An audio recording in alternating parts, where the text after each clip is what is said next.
quarterback shit when I said I said quarterback shit when I'm under the center. Game plan sick, talking under the weather. You know what we doing? I need that all expense paid inclusive. I'm the plug, so I'm plugged into it. About money like with Jewish white Christmas. I'm Scrooge, bitch. My mood is on cruise ship. If you ain't tuned in, you ain't vibing with my moon man. I move shit like Kerry. I'm the cold truth, Fletcher Reed, Jim Carrey. Everything movie, that mean the price varies. Need that designer cream shit and all Ben and Jerry's. Cream get the money like 36 chambers. Baskin Robbins shit, 31 flavors. Keep it moving. I can make things move. I can make things move. I can make things move. I can make things move. Everything on me. Yeah, tell him Bogart scot-free. Lottie-dottie, like to potty. Fuck with blow shoot, throwing 5 Molly.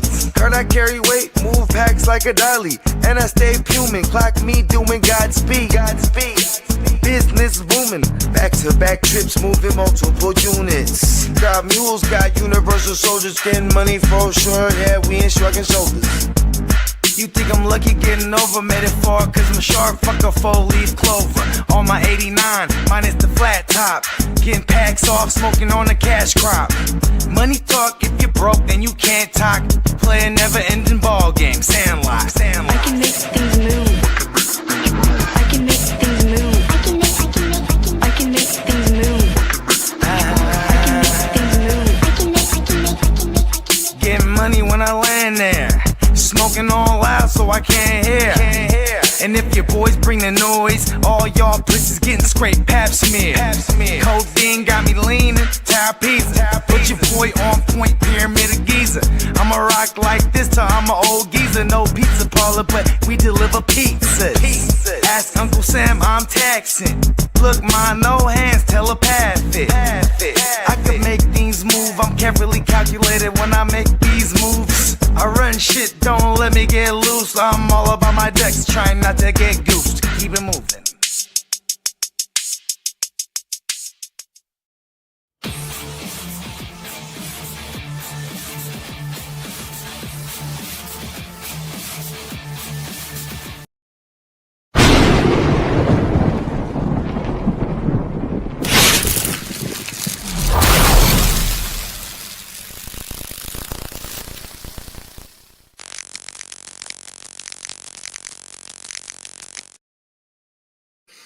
Good afternoon and welcome to Season 2, Episode 4 of the Chargers Power Hour. Hello.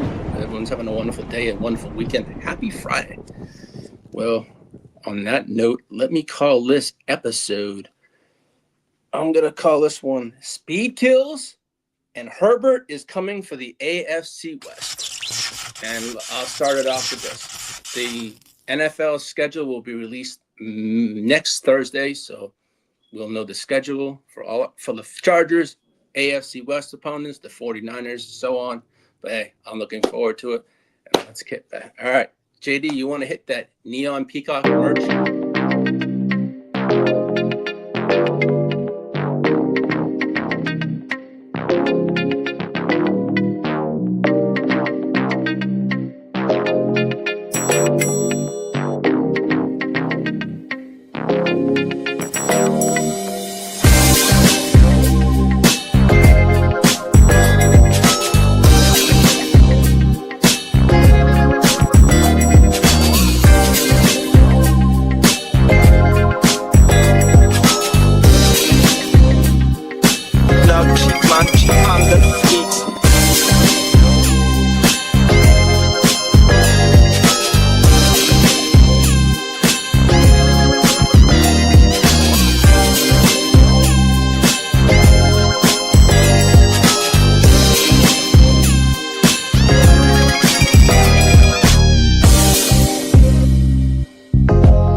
Out to the channel sponsor and the sponsor of the show, neonpeacockmerch.com.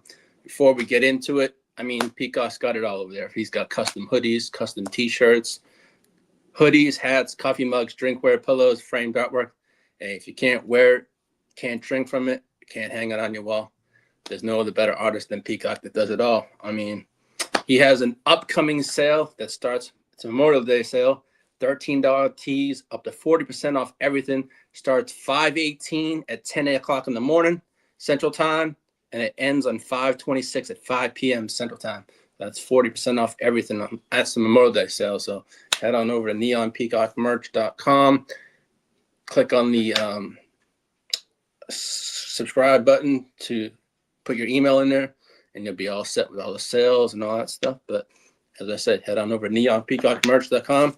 You can get your Lightning Lad shirt.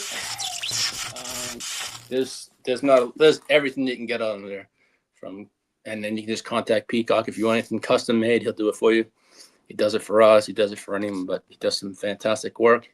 Amazing artist, an amazing friend. But then again, head on over to neonpeacockmerch.com. All right, let me get to the drift of today. All right, JD, want to pull up that Speed Kills picture, please? All righty. Well, this one is going to be Speed Kills, segment 1. Okay, so when you look at the Los Angeles Chargers have done this offseason, we know Mike McDaniel's on board, and he loves speed. I mean, it's been crystal clear. We aren't building a pure game. We are building a offense with pure ground-breaking speed. And you go out in the draft, you got Brendan Thompson, who's a speedster, one of the fastest wide receivers in football, and if not the second fastest in the draft at a 4.2640. And then you add Keaton Mitchell. We know his speed, what he did with the Baltimore Ravens.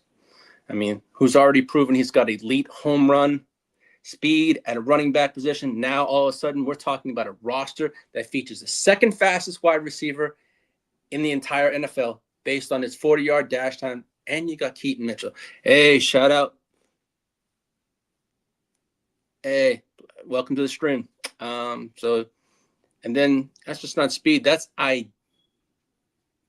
It's intentional roster construction on the Chargers. I mean, Mike McDaniel loves speed, so we got Keaton Mitchell in the offseason in free agency from Baltimore, and then we got Brendan Thompson. So this speed is going to be on both sides. It's going to be nice from the wide receiver position and the running back position. I mean, because speed like that changes everything. It addresses the defense. It stresses the defense horizontally and vertically. Forces safeties to back up, linebackers to hesitate, corners to play cushion, one missed angle, and it's 6. It's a 6, but who knows? But where it gets more interesting here, the exact type of offense and the DNA you expect from a Mike McDaniel, someone in the Mike McDaniel offense. We saw what he did with A-Chain. We saw what he did with Tyreek Hill. So as they make comparisons to Brendan Thompson, he's technically the Tyreek Hill of our offense with the speed. So we're going to go with that. I mean, Mike McDaniel is a coach who has built his entire systems around speed, motion, and creating space. I mentioned that a bunch of times on shows. But if the Chargers are even hinting at the kind of philosophy Mike McDaniel is going to have, teams are going to have a serious problem on their hands because of the speed that we have. We haven't had the speed in a while. It's been a long time since the Chargers. Hey, welcome to the stream. Yeah, you're welcome. This is the exact, I'm saying, because at the end of the day, it's simple. Speed kills. And I'll say it again. Speed is going to kill. We haven't had that speed on this offense. Yeah, we've had a few here and there, but speed at a 4.26 40 and a running back, this is going to be a fun offense. I mean, it's going to be a fast offense too. And now the Chargers aren't just fast. They're dangerous. I mean, it's looking like that. And then it's going to be a fun, fast-paced offense. And I look at it this way. I know they wanted to add a wide receiver like a Keenan Allen. I don't personally, I'm going to get to it now because I don't think he fits the offense now because of his speed. And then to me, you look at the Brendan Thompson addition. I don't know. I could be wrong. I know he could be used, signed as a veteran presence, but really, if we're looking at an offense with speed, I really don't think Keenan's going to fit it. But who shall see? I don't know. I haven't seen anything at all about Keenan Allen, but So, JD, you want to pull up the Bill from the trenches. Here we go.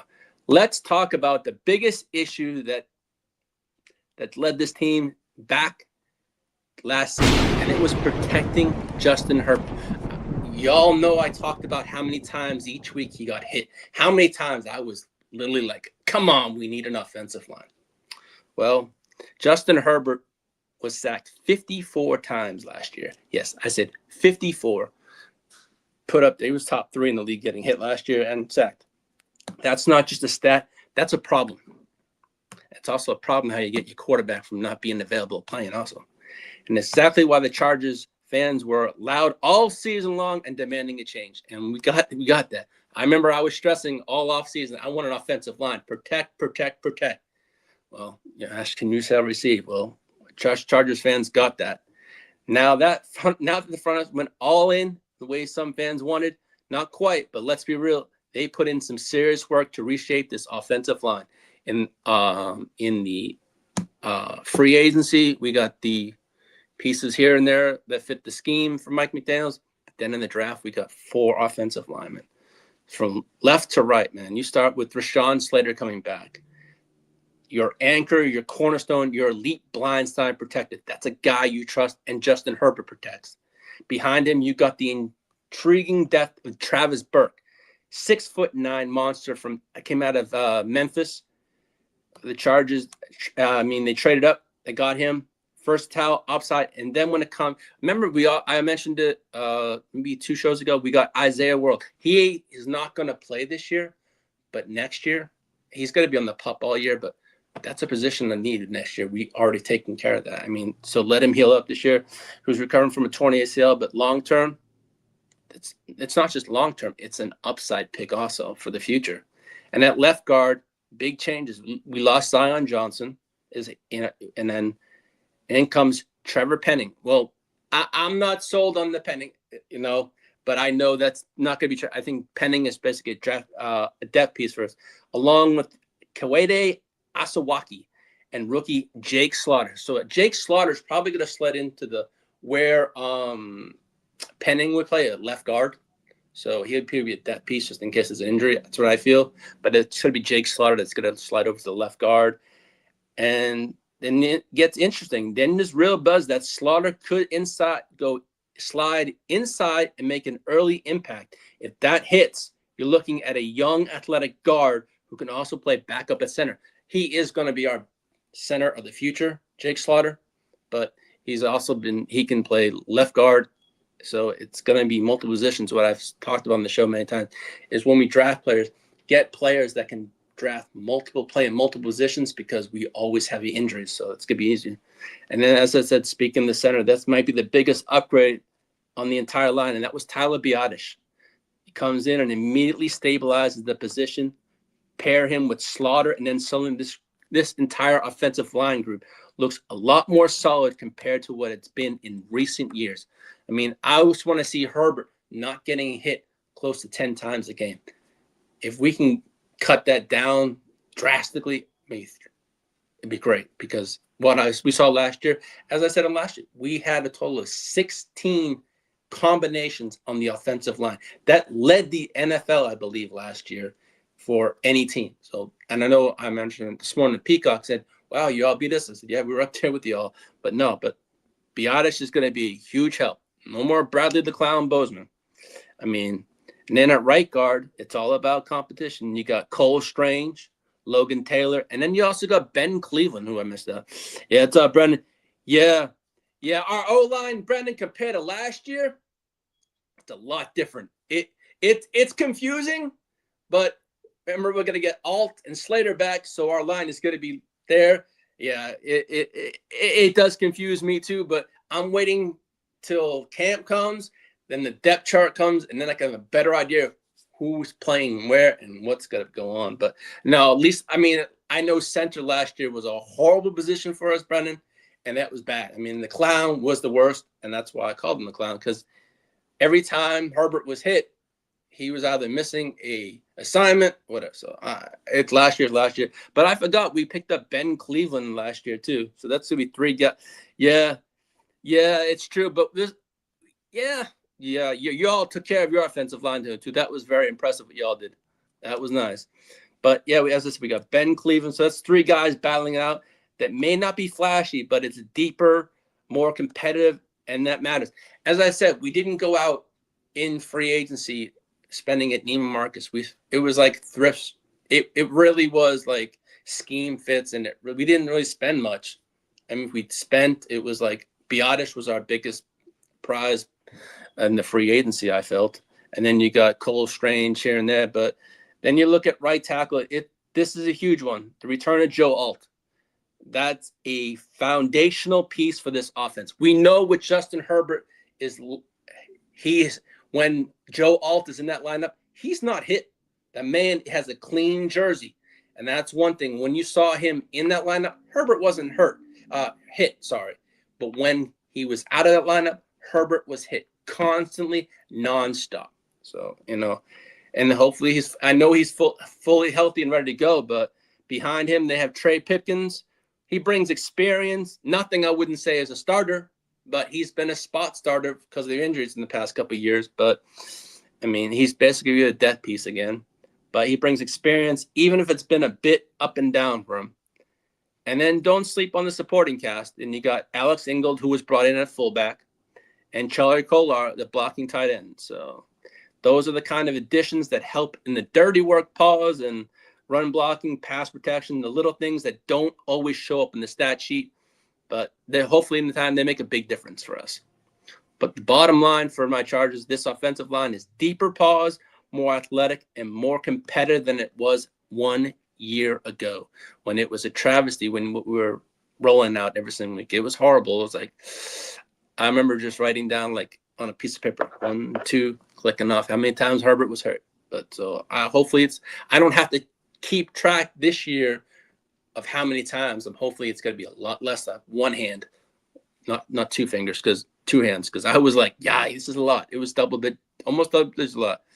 But the real question is, look at it. Is it enough to keep Justin Herbert clean and unlock this offense like we want to run this offense? So we shall see. I mean, because if it is, this team takes a major step forward. And that's what I'm hoping for, and any Chargers fans hoping for. But, I mean, look at it last year. I mean, we, on the AFC West, we almost swept the whole division of 6 games. We went 5-1. We could have won them all if we didn't rest our starters last year. But that's last year. But you know what? I mean, let's talk about the AFC West, because I don't think people really – the Chargers just did last year. We're talking about a sweep of the Chiefs that it's been a long time since we've done that. We swept the Raiders. Then we split with the Broncos. And let's be real, that's just the last game starters were being rested, I said. So realistically, this team was close to running the table in the division. I really thought, wow, I would love to have gone 6-0 in the division, but woulda, shoulda, coulda, right? But if that matters, because for years the narrative's always been, can you catch Kansas City? I mean, I always want to beat Kansas City. I always want to beat the Raiders. But when you can sweep the Chiefs, that's even better. To me, that's like adding butter on a potato. It's the icing on the cake. I mean, so to me, I'm not going to say we're going to go 5-1 in the division this year, because the division got better. So last year was last year. This year is this year. It's a new year, new offense, new scheme. So I'm looking forward to seeing what happens. But knowing Rashad Slater's back, Joe Alt's back, this offensive line is going to be a lot different. The Chargers are going to look a lot different. Yeah, we have new pieces, but we have a new offensive coordinator. Our DC, he knows this team. So the schemes may be a little different. It's not Jesse Minter, no, but he's been here, so it really doesn't really. I mean, what it means, more time for Justin Herbert also. A more consistent run game. We're going to see a better run game than we saw in the past couple of years under Greg Roman. And that's something I think is going to be great. Amari and Hampton's going to thrive in this offense, I feel he's going to be a top five running back in this league. That's my personal opinion. We can get a healthy Hampton back. Hampton, in an offense that A-Chain was running in this Miami offense with Mike McDaniel, I think he's going to have a nice year. He's going to have a much better offensive line, time to run, and it's going to be interesting going forward. And if you watched last season, you already know this offense was right there, even without everything fully clicking. We had injuries upon injuries, but so now the question is, can the Chargers compete in the AFC West? I feel we can. Do I think I would love to win this division. I feel we can win this division. I know JD does too, but we're going to see what happens. But I really do feel the Chargers can take the West this year. And that's my thought in that. But the real question is, can anyone stop them? They can only stop themselves, and that's going to be injuries. And that's what always stops us, time in and time out. Because if they were two away from sweeping the series, and what happens is they fully built in this offensive line, and it's to protect Justin Herbert. And that's what we needed to do. I stressed it too many times. I was sick and tired of seeing my own goddamn quarterback get hit all the time last year. I won't lie, I was waiting to see. He always misses games. He did not miss last year, and that was a blessing in disguise. But, it's going to be really fun to watch this year. Now, JD, you want to get that built through the trenches up for me? Picture built in the trenches. Yeah, right there already. Okay, so when you look at the Chargers' recent first round history, there's a clear theme. Built through the trenches is what we've done. It was Joe Alt a few years ago. You know how that worked out. And to build around our franchise quarterback is Justin Herbert. It starts with Justin Herbert. The centerpiece of everything they do is around Justin Herbert. You got that guy, then you got to prioritize shifts to protecting him and the line of scrimmage. And that's something last year we could not do, was protecting him on the line of scrimmage. It was either he was being mollywopped, being rushed so many times. He never had time to throw the ball last year. And hopefully he gets that. I mean, that's why we've seen consistent investment up front in the first round. Defensive front, physically at the point of attack especially.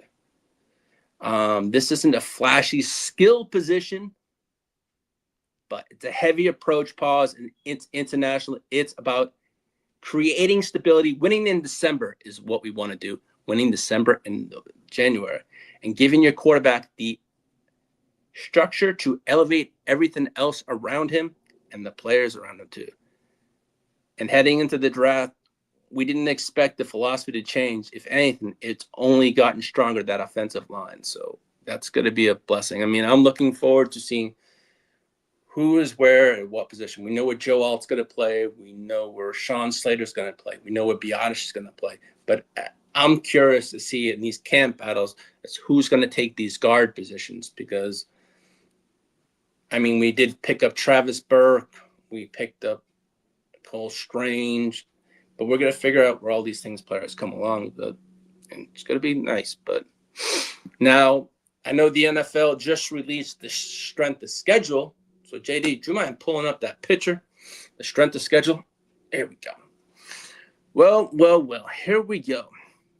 Let's talk about something that could quietly shape the entire 2026 football season landscape for the Los Angeles Chargers. The strength of schedule came out. We have the 12th ranked strength of schedule, because the surface people are looking at the Los Angeles Chargers and this offense and thinking, hey, all right, a bounce back year. Justin Herbert healthy, weapons in place, offensive line in place. But hold on here. According to Sharp Football, the Chargers have the 12th toughest schedule in the entire NFL. And there's the real kicker. That's the toughest in the AFC West. Let's see. Let me break this down for you. The Raiders got the 14th, the slightest easier. Broncos, the 20th, way easier. And the Chiefs got the 23rd, even easier. So it goes Chargers and the Raiders, Broncos, Chiefs. So that's on the strength of schedule for the AFC West. So, but hey, can't complain. Everyone's dealt the schedule every single year, strength of schedule. So we just got to go from there. But so while everyone else in the division is catching up a bit of a break, the Chargers are walking into a grind. We got a tough schedule this year, I ain't gonna lie. You got the world champs. You got the San Francisco 49ers. You got the Rams. That division's no joke. So we know what they did last year, and we know what the 49ers are. And the shout out to the Bang Bang Niner gang. They got all their players coming back from Bosa. They got everything coming back. So they loaded up. So it's going to be good. But the Chargers are walking into a grind every single week, I feel. I mean, it's going to be a gauntlet of a schedule this year.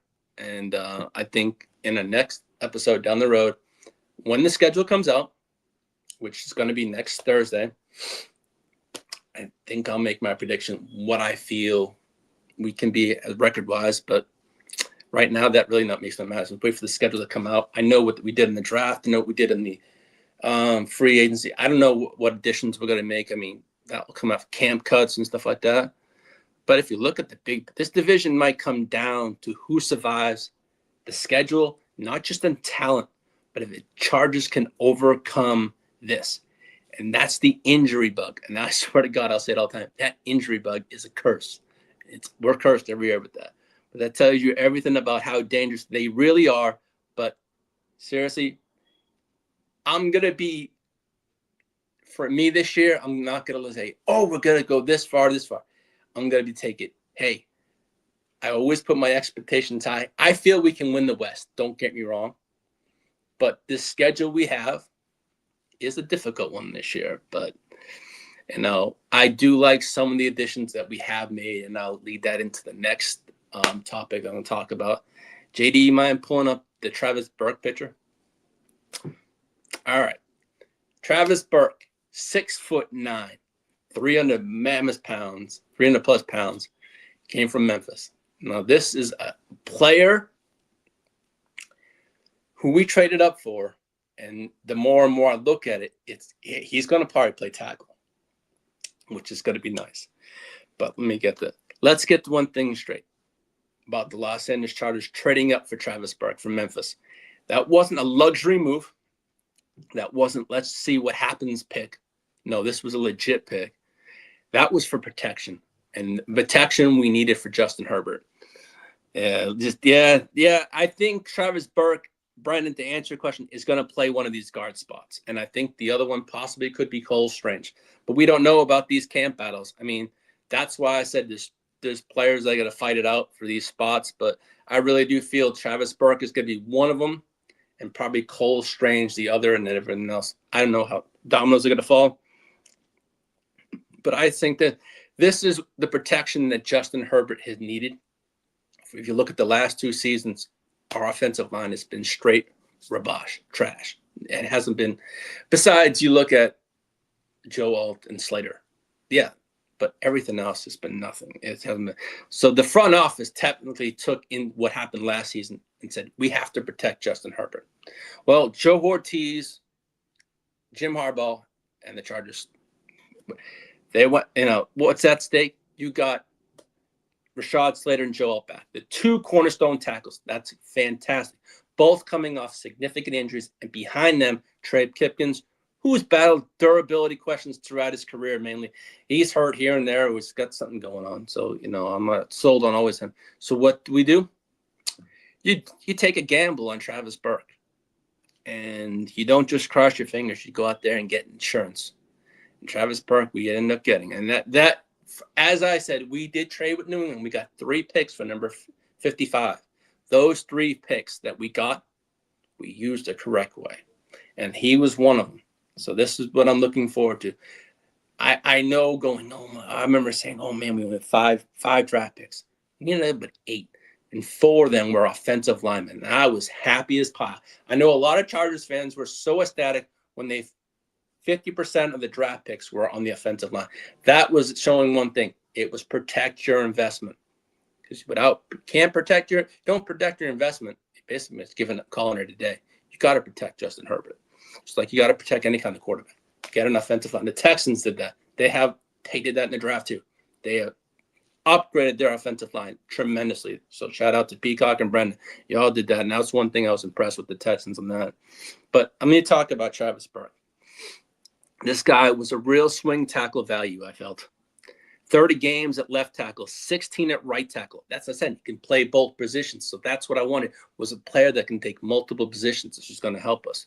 That matters. That's not just protecting. That's experience. He's been there. He's done it. He's done it multiple systems, including zone concepts, and translate directly to today's NFL offense that we run.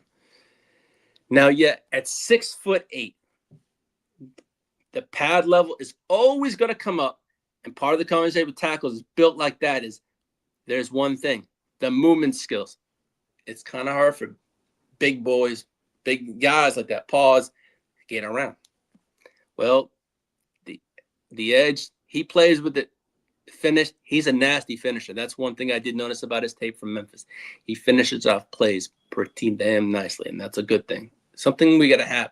We did address the needs that the needs going into this draft. We addressed them quite well, and I was very satisfied. I had to give a grade on our draft. I'd say I'd give them a B-, and that's what I felt. I should have done the last show, but I felt it was a B- if I looked at our total draft. That was my own thought. But when you combine that with the pro-level coaching background, you're talking about a player who doesn't need a red shirt year. He's got a fast runway and a fast motor, and it's a game-ready depth piece. So, again, this wasn't about an upside alone. This was about making sure if anything goes wrong up front, the Chargers don't fall apart because he's got those multiple positions he can play. And that's going to be great. And you know what? As I said, I just hope the Chargers don't fall apart again this year on this offensive line, because 16 combinations last year, that was pretty bad. And hopefully we don't run into that situation again. Hopefully we filled all these needs of depth pieces, and we have all the necessary pieces for that. God forbid if that does happen. I don't hope it happens. I don't want that to happen, because I feel with a healthy offensive line, a healthy Justin Herbert, a healthy Hampton, this offense is going to be a nasty offense and a fun offense to watch, and also having fantasy football this year. You know, to me, I mean, we built this team, and it's built. I feel we built this defense, and it's built. And do I think it's a championship defense? I ain't gonna say it's I feel it's a better defense than it was last year. I mean, because the Chargers just didn't add pieces in the draft. They reinforced the defense identity. The front is deeper paws, more flexible, and it's far better equipped to survive a full season of injuries. We got a lot of depth pieces this year. This is a beautiful thing we never had last year. And that matters because of the defense. It's really been about talent at the top of our roster, but not in the back end pause, because we never had those depth pieces or rotational pieces to come in if an injury or someone got hurt. We never had that. Now we do. And now we'll see about that happens when the rotation kicks in, because we have at least, we can go two on some positions, we can go 2 or 3 deep, which is nice pause. And that's really nice. Our front, this is now not just a mediocre unit. It's a solid unit. Actually, it embodies that you can somewhere, like you got Derwin James there, you got Bolden over there. Our defense is very, very well put. And, you know, a lot of the rookies like Tarheeb still are going to probably step up this year into larger roles, pause also. So a lot of these rookies that we drafted a few years ago that were starting lots of games last year, had all those reps last year and played during while we had injuries. Hopefully they step up again this year. So I'm looking forward to that. But speaking of Derwin James, JD, you want to pull up that Derwin James extension picture, please? There we go. Our Haradi, the man that pretty much can do everything on our defense. Well, extension talks have been heating up. They said after the draft, they were going to discuss a new extension for Derwin James. Let's talk about it. It's one of the biggest stories that was brewing this offseason. They were talking about before the draft. Oh, we got to worry about Derwin. They said, yeah, we'll be taking care of the draft. Well, Derwin wants a new deal, and he wants it before training camp. That's what he says. He would like his new contract, but I know they're working on it, so we shall see what happens. I mean, this just isn't an extension conversation. This is about a superstar on this Chargers defense and the heartbeat of the Chargers defense. We know this defense clicks, and it's all around Derwin James. I mean, he's the anchor to that defense. I mean, they go to who do they go to? They go to Derwin. So Derwin has already established himself as one, if not the most versatile safeties in the NFL. I know I discussed it on the show about 2 shows ago about how many multiple positions he plays for the Chargers and what he does and how many snaps and stuff like that. So he lines up everywhere. Deep safety, in the box, slot, corner, even rushing the passer. That's just not just a piece on the defense. He is the identity of that defense. So, now he's looking to get paid like it. And we have the money. But I'm interested to see how this contract. Reports are that James is pushing for an extension before the camp opens, and the Chargers are opening to get it done. But don't be surprised if he resets the safety market. We're talking about a potential record-breaking deal, possibly. And that reflects not just production, but on the impact of what he does for the Los Angeles Chargers. From the Chargers' perspective, this is a massive decision. We're going to be investing in someone that is up there and getting up there in age, So as I said last week, the Chargers feel this is now they're in a win now window. So if they're going to be shelling out big money, so obviously we feel this is a win now window for us and for Justin Herbert. You've invested heavily on both sides of the ball. The last thing you want is a contract drama. I don't want any of that kind of stuff. I remember those a couple of years ago, maybe 3 or 4 years ago. It only rolls into the season. I don't want that. And when your defense leader heading into camp, locking up Derwin early would be the smartest thing for us. And it's a clear message that the team is all in. The Chargers are going to be all in if they do that. But it's all true. I mean, I've seen people say, hey, this might be a risky move. But we know what he does year in and year out for the Chargers. But there's a lot of risk. There's a risk to anyone when you sign to extensions pause, It's the gamble you take. It's big money. It's injury history. And it's a long-term cap flexibility all come into play for this. So it's all about the numbers. So the question becomes, do the Chargers pay now to potentially set the market or wait and risk the price going even higher? I really do think they're just going to try to lock him up because I know had talks. They were talking about Tully and Derwin locking up before the season starts. So I would love to have both of them taken care of. That way there's no distractions going into the season. We don't got to hear any contract talk or any distractions. Let's just get down to business, take care of this off-field stuff now before the season starts, get the camp. It's all straight. We're all square. So I'm just hoping for that. I mean, Derwin James, that's one of my favorites. I mean, I got the jersey framed over here on the other side of the wall. So I got Derwin, I got Ladden, I got Justin. But no, that Derwin James is probably one of my favorite Chargers of all time on the defense. But, I mean, we know what he's done. We know what he can do. All right, JD, you want to pull up the Herbert Mike McDaniel's picture for me? Here we go. I know I brought this topic up a lot, but hey, I'm going to call this segment A New Era in LA. Herbert times McDaniel is an offensive explosion. And I say it, I really do feel that this offense is going to click. With McDaniel, how he runs his offense, and as the offensive coordinator, this is going to be a special offense. If all these things say can possibly happen, it could be an explosive offense.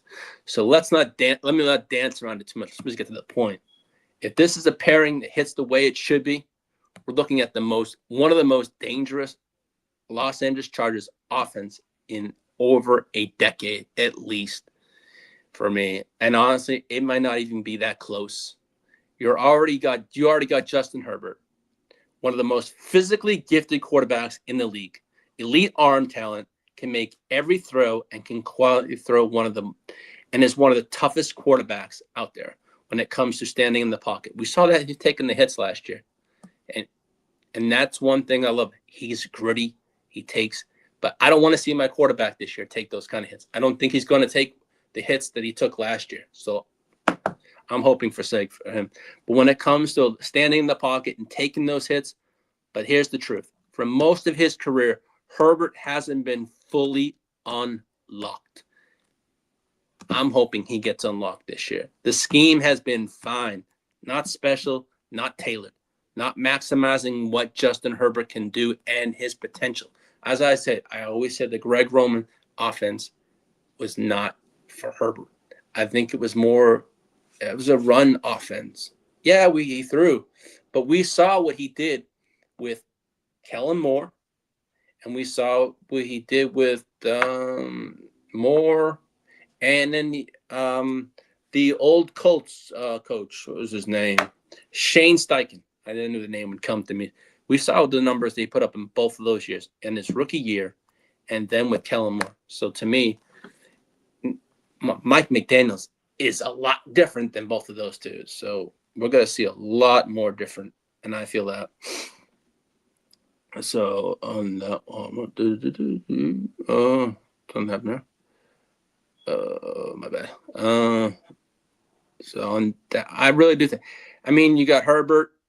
I mean, now you enter Mike McDaniel, and this is where things can get scary for this Chargers offense. As I said, McDaniel brings the heavy motion, the heavy concepts, which was big, misdirection, the spacing, and one of the most quarterback-friendly offensive systems in football. You've seen what the system did in Miami. We saw what he did in 2023. That offense was one of the most powerful. They were putting up points left and right. If we can put up those points that the Dolphins put up in 2023, hell yeah, I'll be loving that. Creating easy throws, explosive yards after the catch, something we did not have last year. Now I'm hoping Ladd, QJ, and this offense, this wide receiver room, we have the pieces. Why not always come into play? I mean, after the catch, consistently putting defenses in conflicts.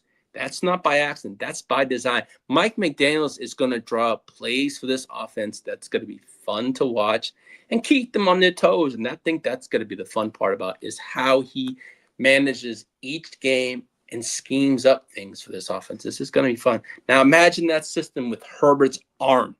We're not talking about Tua. We're talking about Justin F. and Herbert. Not Tua. I'm El Concusto. No, we're talking about Justin F. and Herbert. So I'm looking forward to that. And I ain't lying. As Mike McDaniel said in an interview, he's looking forward to working with a quarterback that can throw deep downfield and what he feels. I mean, he's been on the other side of Justin Herbert. I remember the Miami game, was it last year? He did it right in front of Mike McDaniel's face. Herbert was almost sacked, got out of the pocket, tossed it, Ladd McConkey touchdown, win the game against the Dolphins right in front of Mike McDaniel. So he's seen it firsthand. He knows what Justin Herbert can do from the other side from being a coach. So looking at it that way. But we're talking about an offense that can run, attack every oh my God, I can't even talk. I mean, pre-snap motions, forcing defenses to reveal coverages. I just told you before. And then you got the quick game concepts that Mike McDaniel loves to run to get rid of the ball out fast. I mean, I feel because Justin Herbert last year didn't have time to get the ball out fast enough last year because of the offensive line. And then as I hopefully get Herbert this year now in this offense, gets to tape a lot of deep shot pause down the field because we have with Ladd, QJ, Brendan Thompson, KLS, Trey Harris. It's not like we don't have an adequate offense. We have a decent offense and a fast offense too. And as I said, deep shots that Herbert can hit better almost anyone in the league when he has the time. He is one of the best deep throwers in the league, I feel. And I've heard many other people say he is, but he doesn't have the time to show that. And hopefully this year he gets that time. But as I say, play action that actually matters. We're going to see it this year, hopefully. And there's the key difference from the past Chargers offense. It was more about efficiency meets explosiveness for the Chargers. But we're going to see something we haven't seen from a Chargers play caller in a while. So I'm looking forward to seeing what we can do with this offense and all the things we've done in the offseason. So in years past, it felt like the Chargers had to work hard to earn a big play or make a big play.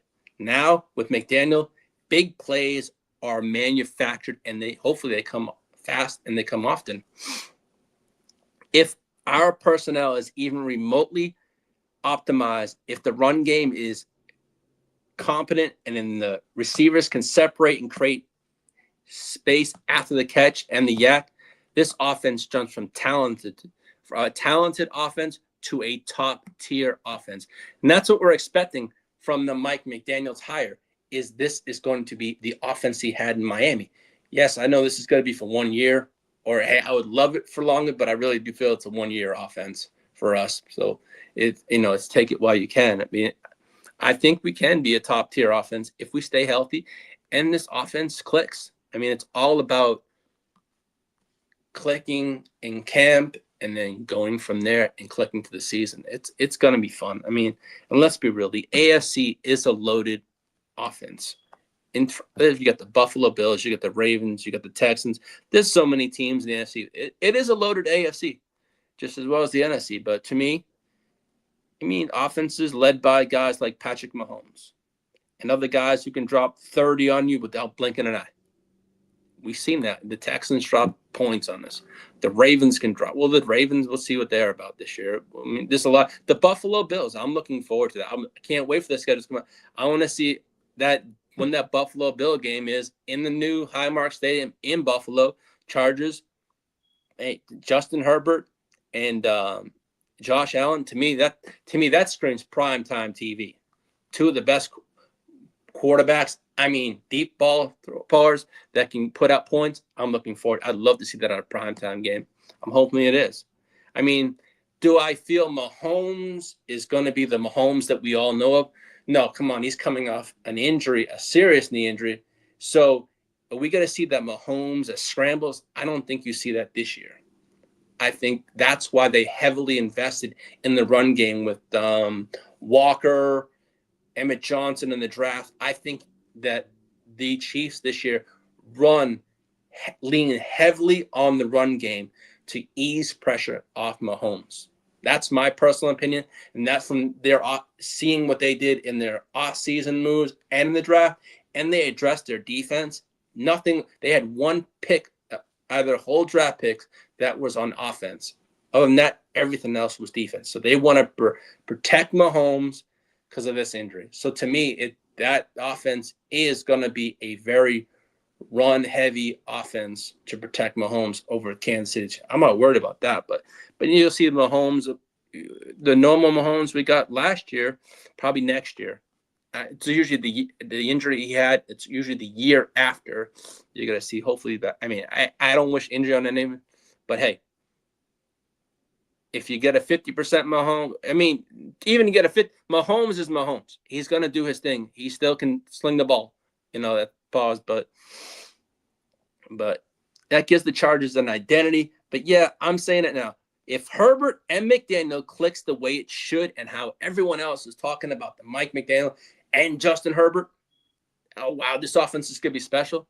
I mean, they can all say that. I'm hoping that it's going to be special.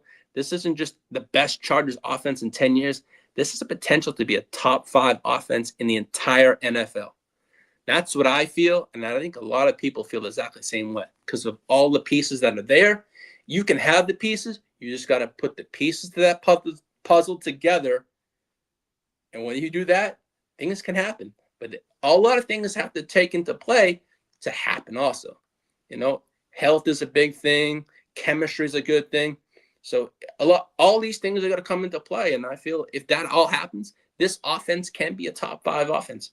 And as I said, long as Justin Herbert's protected, yeah, that is anything's a possibility, but it's all about protection. And we did that in the draft. We did that, what we had to do, I felt, in the draft and in these scheme fits in free agency with Kolar, Ingold, and Biotish. So I feel all those things that we as Chargers fans asked for, we kind of got. So a lot of things that I did want and Chargers fans wanted, we pretty much got that. And Hey, what's up, Clock? Thanks for joining. Not much, man. You see the Brees Hall news? No, I haven't. What is it? No, I didn't see the news. I did see a report last week that they were offering him a contract, and then I saw a blurb this morning that they didn't offer him a contract. What is the Brees Hall news? No, I haven't seen it. I haven't been on my phone, but now you got me looking. I don't know. Clock. What is it? Anything? They signed him to? Did he sign his tag it up? I don't know, man, but I don't know. I haven't seen anything of it. He got a 3-year, $45 million deal. Nice. So he got 3 years, 45.75 million, and they got 15 guaranteed. Nice. Hey, the Jets. Hey, good for him, man. That's a nice extension. Hey, thanks, Clock. Hope you're doing well, man. I know you are a Seattle Seahawks fan, man. Hey, world champs, man. That's pretty cool. But hey, I hope you're doing well, Clock. I hope your drafts are going well. But no, I didn't. I knew I hadn't seen the news because I'm usually glued, as they call me, the ear to the street.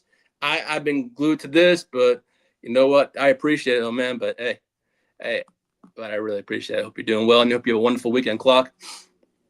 All right, JD, let's pull up the AFC West draft pick. All right. I made this on AI early this morning, but I felt all 4 teams in this did well in this draft. I mean, the Chiefs were defensive mostly on this and one offense. We did basically offensive line. I felt 50% and the rest needs. The Broncos, I don't know about the Broncos, man. I really did not look at their draft as a whole as like, wow, there was anything. I know they got a tight end here and there, and like a few offensive lines, but I think theirs was defense also. But to me, when you stack the 2020 draft classes across the AFC West, you're not just talking about comparing talent, you're comparing direction. I felt each team had different directions and different needs. Like Kansas City went all defense. We went all mostly half offensive line, other needs here and there. But I really didn't look at the Broncos offense the Raiders did the Raiders things. They did a lot of theirs in the offseason. If you look at most of their signings were like big signings. They got the center. They got a lot of their offensive line. The Raiders took care. They took credit. And then, then they took care of their needs in the draft, like from quarterback. So to me, Chargers, we built sustainably and upside. We approach this draft like a team that understands its window is right now, and it's a win now situation I said earlier. But it's also they didn't just chase flashy headlines or big names. They chased functional depth and scheme fits. That's what was our offense. That was our free agency, and that was our draft. It was all about scheme fits in the Mike McDaniel offense. But we reinforced the trenches with versatility and offensive line help, which was a huge considering recent injuries and cornerstone players to Joe Alt and to Rashawn Slater. So those 2 tackles had to be, as I said about Slater, that injury does concern me going into so I think that Travis Burke pick is going to be very important for the Chargers. Just in case Slater does miss time. I hope he doesn't, but man, I know what that injury and I've read about it. So I think that Travis Burke pick is a very huge pick for us. I mean, we as the Chargers, we prioritize players who can contribute early, not just develop them long term. But that class screams floor flexibility, not just about 2026. It's about going forward also. It's about making sure the roster doesn't collapse if injuries hit again like they have in previous seasons. I mean, the key here is insurance meets upside. That's how contenders stay contenders. I mean, the Chiefs, they reloaded.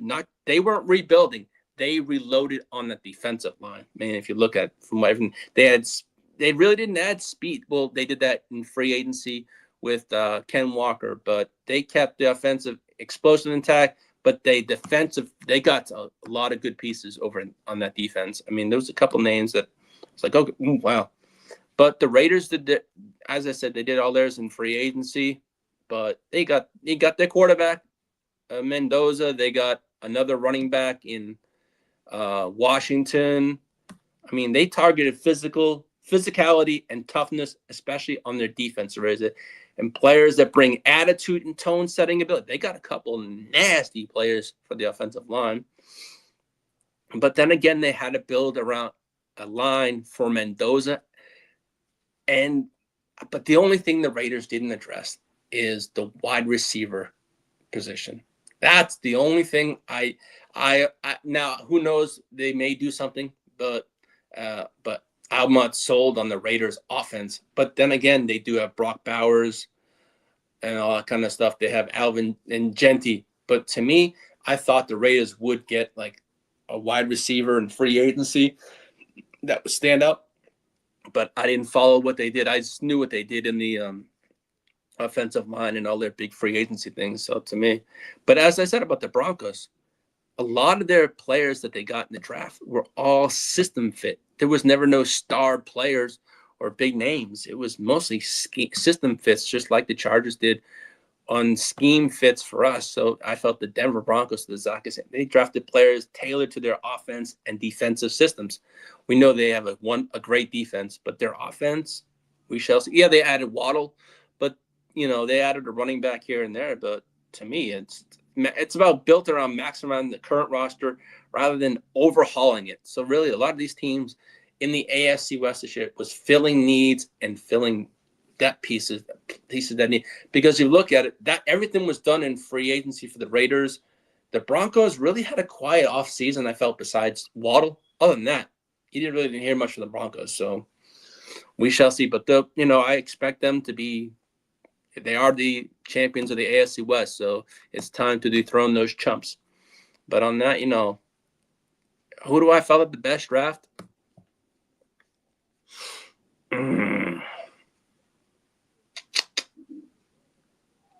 Personally, of course, I'd say the Chargers because we got offensive line, but I think what we know Kansas City does each year, they did get a lot of help on defense. I mean, I haven't looked at the players, but from what people say, Kansas City killed the draft. I mean, I felt we killed our draft too, but I'm always going to say that being a Chargers fan. But I think it's a toss-up between the Chargers and the Chiefs. I mean, the Raiders did their thing. They got Mendoza. We knew all along going in, the Raiders were going to get Mendoza. That was their priority. They cooked that. But now, the Raiders are building for the future. I mean, I'm not saying I think they're going to be a much improved team this year. I really do. I'm going to say this right now. When I see the schedule, I'll probably give my take on what I predict for all four teams. But and I'll do that. But I really do. I think all the teams in the West improved and fill the needs this year. But, I mean, to me, here on my Chargers, while it's, we did I might expect immediate impact from these players. Maybe this year. I just hope there's some turns like Travis Burke. There's certain players that I'm really looking forward to seeing. I'm looking forward to seeing Brendan Thompson on the offense. What Travis Burke does. This players, but the more and more I dig into these players and look into them, I'll do more of that. But injury to me, a lot of the Chargers draft was more of insurance purposes for players getting hurt. If you look at injury insurance especially on the offensive line. Now, I'm glad we did that because we also got more physical presence on the offensive line. That was a huge thing. Was our physical presence last year? Teams would just blow us over. Pause. They just walk on over us. Now we have bodies that 300 some odd pounds, 6'8", 6'9", big bodies. Pause. That's something we didn't have last year. And the key is, can we stay healthy? I hope so because I'm looking forward to it. I mean, a lot of these players that we did draft were scheme versatility players across multiple positions, and that's what I always was stressing. We can get players in this draft that can play in multiple positions and in versatile in multiple positions. That's what we needed. Because in a division, especially the AF, where margins are razor thin, I mean, the Chargers year in and year out, the last 3 years have played so many 3-point games. If it's with Kansas City, if it's with Denver, we played I think each year, the last 3 years, almost four to six games decided by 3 points. And to me, those games that can be decided by 3 points, if they go the opposite way, that's what I'm hoping we flip the tide this year and take those 3-point games, not as losses, but as wins. So that's what I'm hoping for this year. So to me, and as I said, about a healthy offensive line, right? Now, I'll tell you one thing. On the next segment, the GOAT said it all. JD, I just said it right there. That's the picture I need, the GOAT. And you know I'm not a Patriots fan, but Tom Brady said this. JD, you want to pull that picture up? The GOAT one? Well, Tom Brady said Justin Herbert can be in the MVP conversation if he has a healthy offensive line. Keyword. If he has that healthy. I'm hoping, because seriously, I feel if Justin Herbert in this offense has the healthy offensive line, he can have an MVP season. Now, hopefully, I'm hoping, cross my fingers, and I'm a Chargers fan, so of course I'm going to say that. Anyone's going to say that about their quarterback, if it's Brock Purdy, the Texans quarterback, CJ Stroud, etc. You're obviously going to back your own quarterback. That's my guy. I'm going to back him. I feel in this offense, just like a lot of other pundits and experts say, hey, if he does this, anything is possible. But anything is possible, but you got to have the key word is health there and a healthy offensive line. But let's talk about something. That should every Chargers fan fired up. I saw this. I was fired up, man. It's coming from Tom effing Brady. So he says, if they protect Justin Herbert, he's the best passer in the league. And that's coming from Tom Brady. Now, then they're going, that's the GOAT. So to me, that's not just a guy. That's not social media noise or him just putting out a tweet. That's the GOAT speaking. And I'm not a huge Tom Brady fan. I hate Tom Brady. I lived in New England for too long, and I grew up the glory years of the Patriots, and I had a family there. I couldn't stand the Patriots, and I ain't lying. But no, he's spoken. But that's just not a hot take guy. That's the GOAT speaking. And what it's really saying is Herbert already has everything you can't teach. He has the arm strength, the arm capability, the arm talent. It's rare. Now, the ability to drive the ball into tight windows, Paul. And as I said last week, I want Justin Herbert. So many people call him average. To me, I feel now in this offense, he can take the next step and then have that put in the elite category. That I hope for. That's what I'm hoping in this offense. But you have to prove it. You have to earn it and prove it to get that elite status. You can't just do it on 1 year. You have to do it. We know what Herbert can put up year in, year out, stat-wise. What up, Big? I hope all is well, buddy. I hope your drafts are going well. I touched base with you. Yeah, but, man, hey, your Raiders do look good, man. I just tapped on my – I didn't dig deep into your draft, but as you all finished your free agency, you took out a lot of needs, but you did some, little pieces here and there in the draft. We're kind of like, okay. But I said, you're building for the future, and the Raiders will be a team to reckon with when all these players, young players, develop into something. I think the Raiders will do something, but then again, it's the Raiders being the Raiders. But I do think they are building the right pieces. They do have a good coach. Then again, he just come off a world championship. So obviously they just didn't hire some schmuck or Joe Schmo at the street. They hired a world champion. So Kubiak does know what he's doing. And I hope, hey, for Raiders fans, they haven't had a decent coach in a long time. So to me, hey, good luck to Kubiak and the Raiders. I mean, they got a nice young team. Who knows what they can develop into something. They could be something special in time. So as I said, to me, you look at the composure, even when things break down. That's a franchise quarter. That's DNA. That that Justin Herbert has. It's in his DNA. He loves to throw the ball. But the difference between great and being unstoppable is protection. If he gets that protection this year, that's where I really feel. If Herbert has that protection, I do feel he can be in that MVP conversation. But that key is protection and health. That's what two things I feel is protection and health. And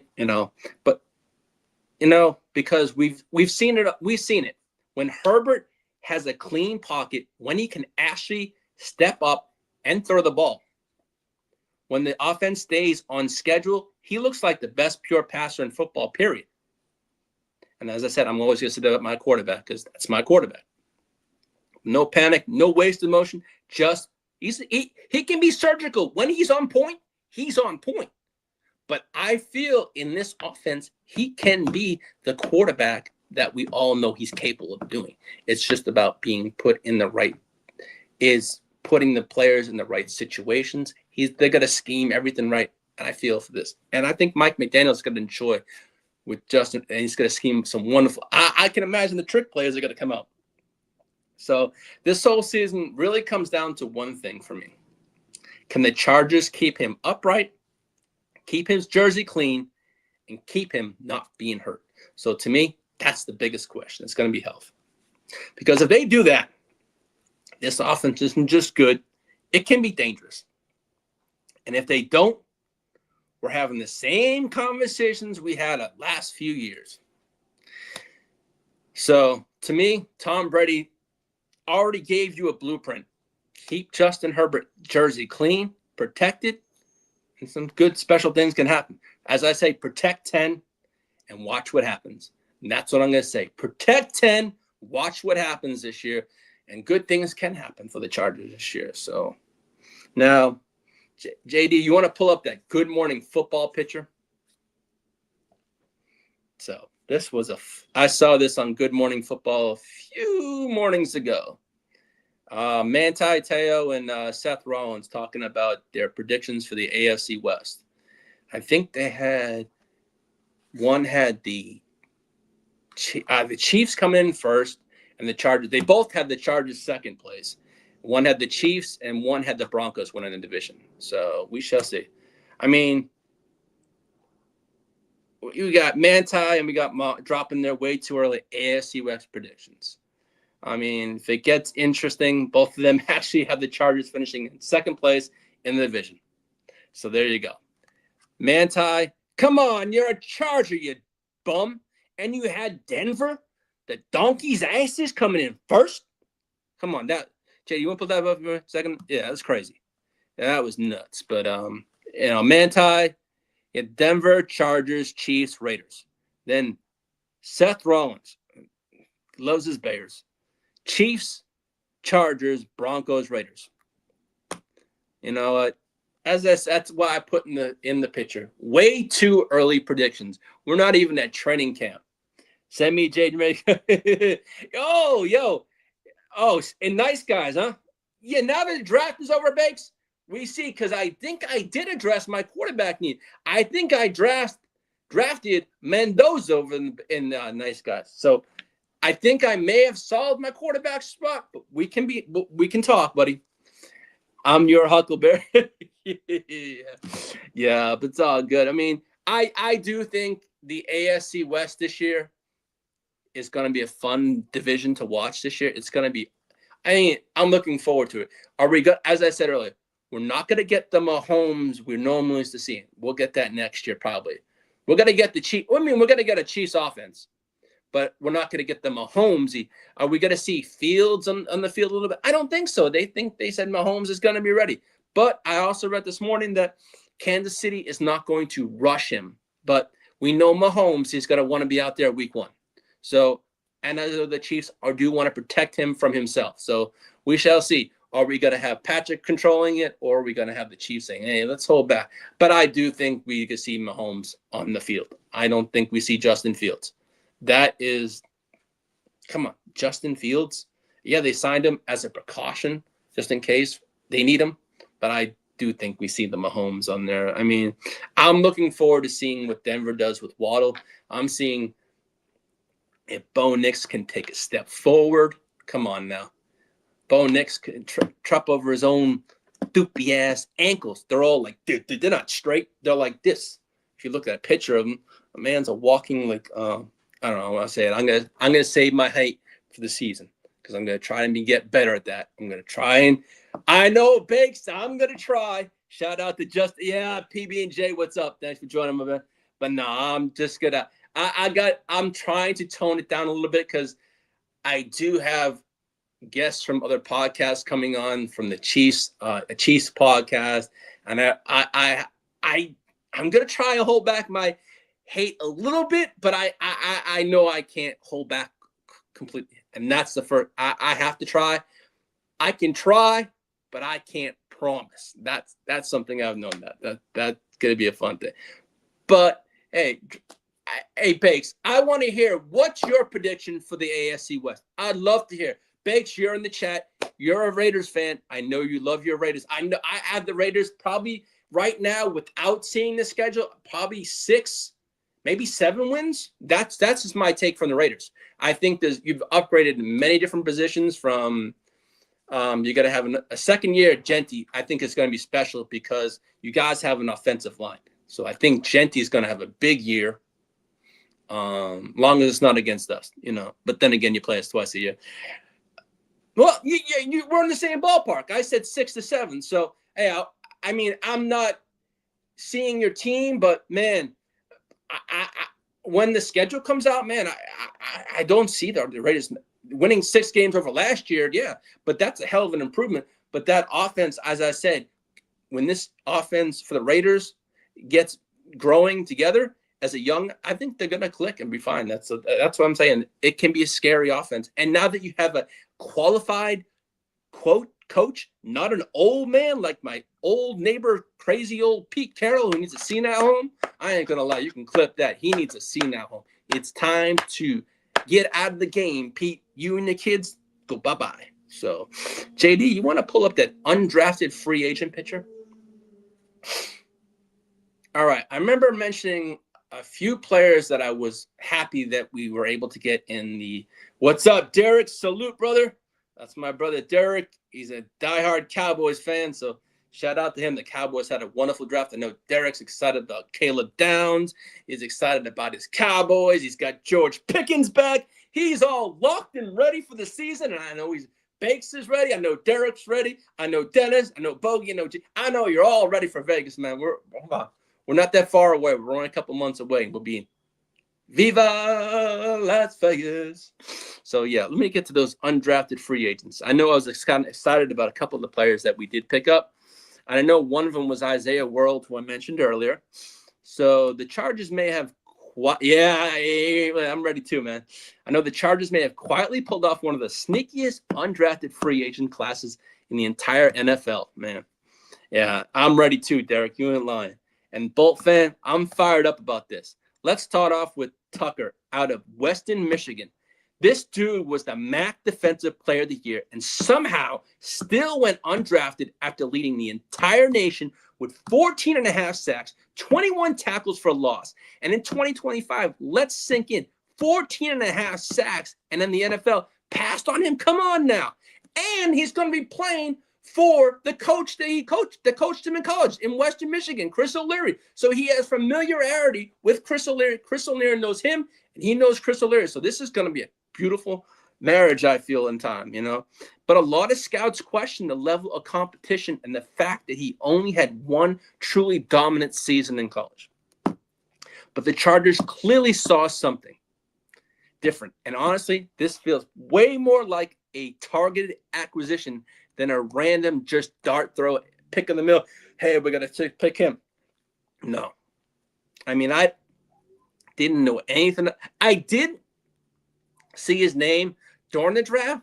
I saw names that from Western Michigan, he was connected to us due to Chris O'Leary. And I didn't think anything put 2 and 2 together because Tucker played directly under new Chargers defensive coordinator, who I said, Chris O'Leary at Western Michigan. O'Leary already knows exactly what kind of player he is getting. So this is going to be helpful from going from college to the pros. He knows how he plays. He knows what he needs to work on and what has to be done. So he's taking it from one level to the next. So I'm thinking this is going to be a great, as I said, a great marriage, you know. I mean, we're looking at about a player that's 6'2", 247 pounds, high motor edge rusher with a violent hands, relentless effort, and elite production.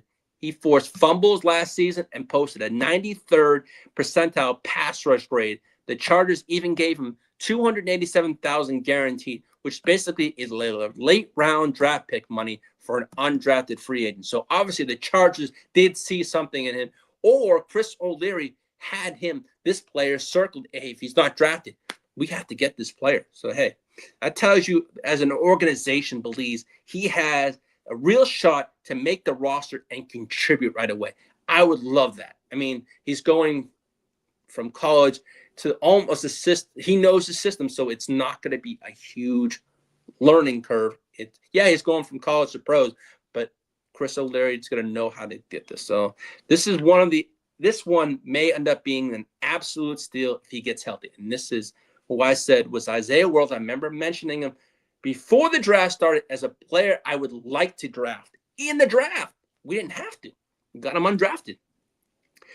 Isaiah World is a massive 6'8", 312-pound defensive tackle who was once viewed as a number one transfer in the portal before he tore his ACL. Early projections had him going somewhere in the rounds 1 or 2 of the draft if he didn't tear his ACL. That injury is not the only reason why he ended up as an undrafted free agent. You're talking about a player with legitimate NFL size, length, and athletic upside protecting Justin Herbert's blind side. If things develop correctly, that's a swing worth taking every single time. And I'm glad we took a swing on this one because he's going to sit on the pup all year. I already know that. They got to place him on the season and then pup list, so that's fine. So while most people are focused on the Chargers draft picks, don't sleep on what they just did after the draft. And that was Tucker brings the production and the familiarity in the Chris O'Leary defense, while Isaiah World gives us a high developmental tackle with starting potential next year. As I said earlier, that's one need we don't have to address in the draft next year. We already have that as an undrafted free agent. So these are the kind of moves that smart organizations make at the margins, and the Chargers may have just found 2 legitimate gems that the rest of the NFL overlooked and surpassed. So on that, I'm pulled up. I was so happy with the draft and then the free agency, because I was watching the social media team what they're posting. Everybody was on the phones calling these undrafted free agents, man. I'm looking forward to seeing them. But now as for Chargers news and notes.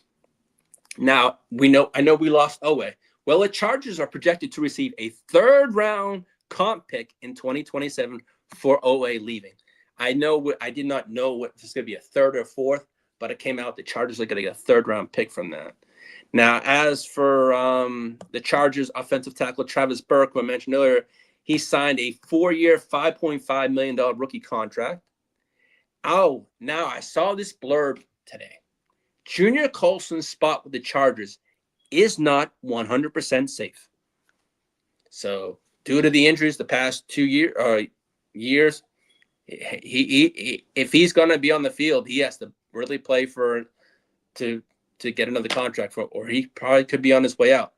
Now, that'd be interesting. I don't know if Harbaugh does that right away, but we have got a lot of players to fill needs. So if your availability is not there, then obviously, yeah. So the players in the Chargers with the highest cap hit for 2026, Herbert's going to be 46.3. Derwin James is at 24.6, but with the extension coming pause, we shall see that cap number could fluctuate. Rashawn Slater's at 23.8. Khalil Mack's at 18. Joe Alt's at 9. Deontay Jackson at 8.5. Elijah Molden, 7.9. Yeah, JD on the clock. Okay, yeah, we're almost done there, Jarek. So, yeah, Dalvin Thomas, and then Tully, 6.2. But that contract, I believe, is going to be worked over. Yeah. Now, on that note, I thank Bolt Up, everybody. Thank you for joining me for Season 2, Episode 4. Thank you, everyone in the chat. Keeping it lit. Keep me busy today, man. I ain't gonna lie. I love it when it's busy so I can interact with you all. But, man, I thank you, Bakes. Thank you, Clock. Thank you, Derek. Thank everyone that joined me today. PB and J. Let me see. Clock, Brandon. Anyone who I missed, I appreciate you all for tuning in today. Hey, make sure to tune in next Friday for episode 5. But have a wonderful rest of your day. Thank you for joining me. And I'll see you next week and have a wonderful weekend. Hey, next week we'll have the schedule before the next Power Hour. So, hey, I'm gonna dig into that thing. But I know over on the Gen Wealth, we're gonna have a schedule show. So stay tuned, and also stay tuned for Wake Your Game Up on Tuesday and Friday next week. So I'm gonna be bringing a lot of stuff for NFL and everything else. But on that note, I hope everyone has a wonderful weekend. And Derek, until next time, my buddy, I'll see you all later. Peace.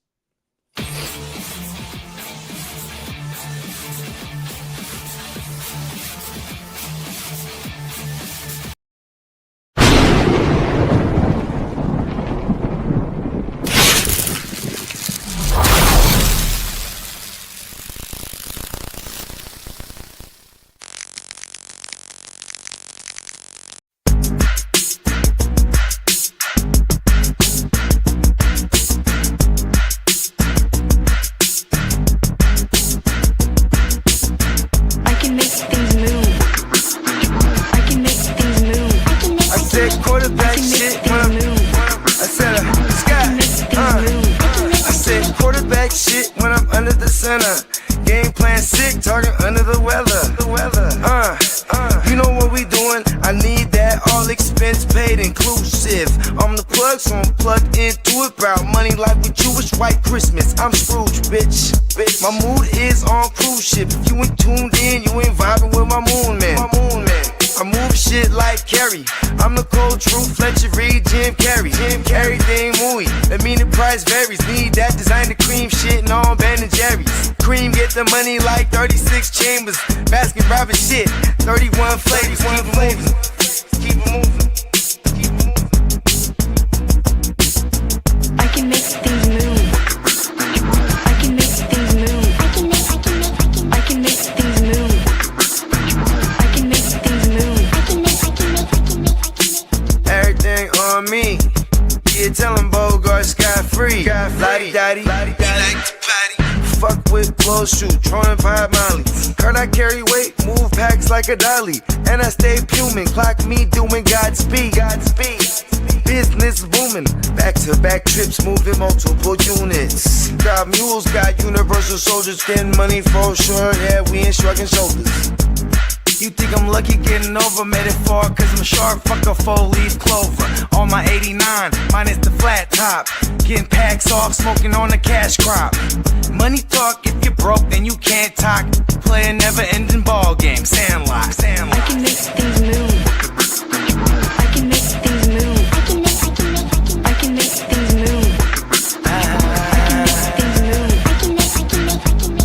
Getting money when I land there. Smoking all loud so I can't hear. And if your boys bring the noise, all y'all pussies getting scraped pap smear. Codeine got me leaning, pizza. Put your boy on point, pyramid of Giza. I'ma rock like this till I'm an old geezer. No pizza parlor, but we deliver pizzas. Ask Uncle Sam, I'm taxing. Look, my no hands, telepathic. I can make things move, I'm carefully calculated when I make these moves. I run shit, don't let me get loose. I'm all about my decks, trying not to get goosed. Keep it moving.